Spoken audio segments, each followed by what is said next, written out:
नमस्कार, आप सभी का स्वागत है एनएस लाइफ न्यूज चैनल में। मैं राधा देवी ले चलती हूँ कुछ खास खबरों की। राजस्थान के जिला सीकर शहर से सिर्फ 45 किलोमीटर की दूरी पर खाटू गांव में बर्बरीक जी का मूल मंदिर का निर्माण 1027 ईस्वी में राजा रूप सिंह चौहान ने करवाया था, जब उनकी पत्नी नर्मदा कंवर ने सपने में मूर्ति के बारे में देखा था। जिस स्थान से मूर्ति खोदी गई थी उस गड्ढे कुंड को श्याम कुंड कहा जाता है। मान्यता है कि और लोगों के द्वारा भी कहा जाता है और इतिहास में भी पाया जाता है कि जब महाभारत की लड़ाई हुई थी उस समय बिना धड़ के सिर ने देखा था, जो पूरा महाभारत और युद्ध का निर्णायक बने थे। उस समय की है जब महाभारत का युद्ध आरंभ होने वाला था, जब भगवान श्री कृष्ण युद्ध में पांडवों के साथ थे, जिससे ये निश्चित जान पड़ रहा था कि कौरव सेना भले ही अधिक शक्तिशाली क्यों न है, लेकिन जीत पांडवों की होगी।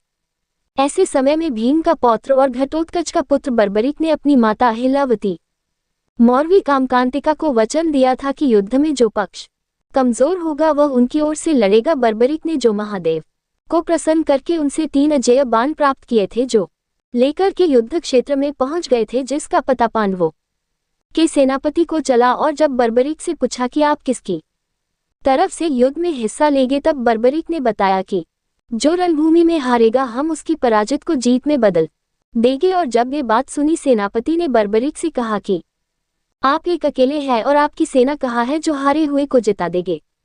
तब बर्बरीक ने अपनी सारी सिद्धियों के बारे में बताते हुए कहा कि मुझे दुर्गा जी और शंकर भगवान के द्वारा जो सिद्धियां प्राप्त हुई है और यह जो 3 बार प्राप्त हुए हैं, मुझे इनके आगे तीनों लोकों के योद्धा व कोई भी शक्तिशाली नहीं टिकेगा। जब ये तर्कस से निकलकर कमान से छूटेंगे तो जिसको निशाना बनाना चाहेंगे वही लोग मारे जाएंगे। इतनी बात सुनते ही सेनापति घबराते हुए जब पांडवों एवं श्री कृष्ण भगवान के पास पहुंचे और सारी बात बताई गई, तब श्री कृष्ण भगवान के साथ युधिष्ठिर, धर्मराज और धनुषधारी अर्जुन एवं सभी पांडव पहुंचे बर्बरीक के पास। तब बर्बरीक जी ने श्री कृष्ण भगवान एवं अपने सभी दादाश्रियों को देखते ही बर्बरीक जी ने सभी को दंडवत प्रणाम किया और श्री कृष्ण ने कहा कि बर्बरीक किसकी तरफ से लड़ोगे। तब बर्बरीक ने कहा कि हमारी माँ अहिल्यावती मौर्वी कामकांतिका ने बोला था कि हारे का सहारा बनना तो हम हारे हुए को जिताएंगे, ये 3 बाणों से भला कैसे युद्ध लड़ोगे। तब कृष्ण की बातों को सुनकर बर्बरीक ने कहा कि यह अजेय बाण है और एक बाण से ही पूरी शत्रु सेना का अंत कर सकता है। सेना का अंत करने के बाद उसका बाण वापस अपने स्थान पर लौट आएगा। इस पर श्री कृष्ण ने कहा कि हम जिस पीपल के वृक्ष के नीचे खड़े हैं, तो अपने बाण से उसके सभी पत्तों को छेदन करके दिखाओगे तो मैं मान जाऊंगा कि तुम एक बाण से युद्ध का परिणाम बदल सकते हो। तब बर्बरीक ने चुनौती स्वीकार करके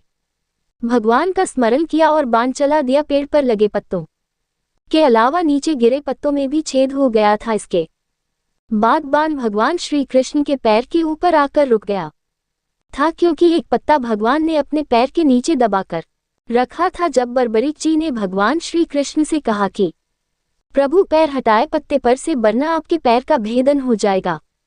और जब पैर नहीं हटाया तब माँ दुर्गा जी आकाश में प्रकट हुई और श्री कृष्ण से बोला, दुर्गा जी ने, हे केशव, मेरा दिया हुआ वरदान विफल हो जाएगा अगर आपने पैर नहीं हटाया तो। और श्री कृष्ण भगवान ने जैसे ही पैर हटाया वैसे ही पत्ते का छेदन करके तीर वापसी तर्कस में चला गया था और कृष्ण भगवान ने बर्बरीक से सिर को मांगा था काट करके, जो देना स्वीकार कर लिया, लेकिन एक शर्त रखी कि वह उनके विराट रूप के दर्शन करना चाहता है तथा महाभारत युद्ध को शुरू से लेकर अंत तक देखने की इच्छा रखता है। भगवान ने बर्बरीक की इच्छा पूरी करने का वरदान दिया और बर्बरीक ने अपना सिर काटकर के चरणों में समर्पित कर दिया था। तब कटे सिर पर अमृत का छिड़काव करके सिर को अमर कर दिया था और एक पहाड़ी के ऊंचे टीले पर रख दिया था, जहां से बर्बरीक के कटे सिर ने पूरा युद्ध देखा था। और जब युद्ध समाप्त होने के बाद जब पांडवों में यह विवाद होने लगा कि किसका योगदान अधिक है, तब श्री कृष्ण ने कहा कि इसका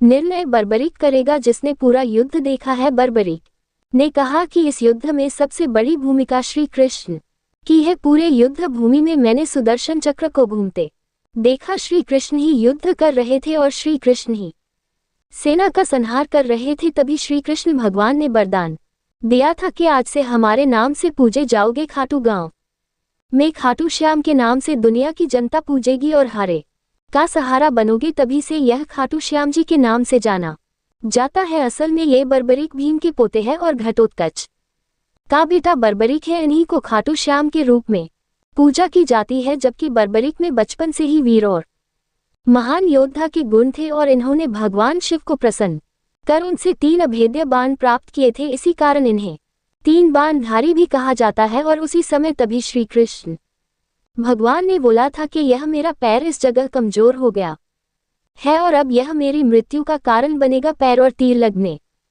से ही अब छेदन होगा और वह मेरी मौत का कारण बनेगा। तो वह बात सत्य हुई थी और बहेलिया ने किसी पशु पक्षी की आंख समझ कर के बाढ़ चलाया था। जब श्री कृष्ण भगवान जंगल में एक पेड़ के नीचे आराम कर रहे थे और वही बर्बरीक जी के तीर की जगह पर एक आंख की तरह समान चमकता दिखा था बहेलिया को। तब बहेलिया के तीर से श्री कृष्ण भगवान के उसी पदम पर तीर चला दिया था जिससे जान चली गई थी श्री कृष्ण भगवान की और मृत्यु लोक से चले गए थे अपने धाम को और अपनी सारी शक्तियों को महाभारत के समय बर्बरीक जी को दे दी थी। प्रसन्न होकर के तभी से लेकर अभी तक पूछते चले आ रहे है बर्बरीक जी खाटू श्याम जी के नाम से और वे सहारा का सहारा है हमारे श्याम। और कहीं यह भी पाया जाता है बर्बरीक जी के जन्म से पहले ये ब्रह्मा जी थे। जब ब्रह्मा जी को हेम अहंकार राजा ने श्रापित होने के चलते बर्बरीक के रूप में जन्म लिया था, जो आज राजस्थान के जिला सीकर से 43 किलोमीटर की दूरी पर गांव खाटू में श्याम के एवं हारे का सहारा के नाम से जाने जाते हैं और हर एक हारे का सहारा बनते हैं हमारे श्याम जी। रिपोर्टिंग आरसी साहू, संपादक राधा देवी, प्रधान संपादिका की।